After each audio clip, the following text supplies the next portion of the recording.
Hello guys, நம்ம இன்றைக்கி என்ன பார்க்க போகிறோம்னா பண்ணைக்கீரை. வாங்க வீடியோக்குள்ளே போகலாம். கீரை நல்லா அலசி எடுத்து வச்சுக்கிட்டேன். இப்போ ஸ்டவ் பற்ற வச்சு கடாயில் எண்ணெய் ஊற்றிருக்கேன். வெங்காயம் நல்லா வதக்கிக்கலாம். 2 வெங்காயம் கட் பண்ணி போட்டிருக்கேன். பச்சை மிளகா ஒரு 4 போட்டிருக்கேன். பூண்டு ஒரு 10 பல் உரித்து போட்டிருக்கேன். அதை நல்லா வதக்கிக்கலாம். கொஞ்சம் காஞ்ச மிளகாவும் போட்டிருக்கேன்.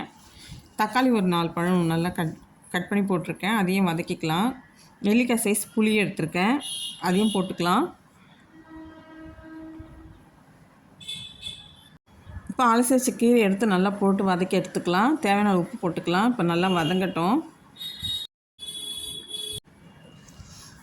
அப்படியே கலரி விடுங்க, சிம்லேயே வைங்க. கொஞ்சம் நல்லா வதங்கட்டோங்க. இப்போ நல்லா வதங்கிச்சு. இப்போ தண்ணி ஊற்றிக்கலாம். 1 கிளாஸ் தண்ணி ஊற்றிருக்கேன். அப்படியே சிம்மில் மூடி வச்சிடலாம். இப்போ வந்துடுச்சு. நல்லா ஆற வச்சுக்கலாம். ஸ்டவ் ஆஃப் பண்ணியாச்சு. ஆறட்டும் நல்லா. இப்போ மிக்ஸி ஜாரில் போட்டு அரைச்சி எடுத்துன்னு வந்துட்டேன். இப்போ தாளிச்சிக்கிறேன். ஸ்டவ் பற்ற வச்சு கடாயில் எண்ணெய் ஊற்றிருக்கேன். கொஞ்சம் கடுகு தம்பருப்பு, ஒரு காஞ்ச மிளகா, கொஞ்சம் வடகம் போட்டு தாளிச்சிக்கிறேன். இந்த கீரை உடம்புக்கு ரொம்ப நல்லதுங்க.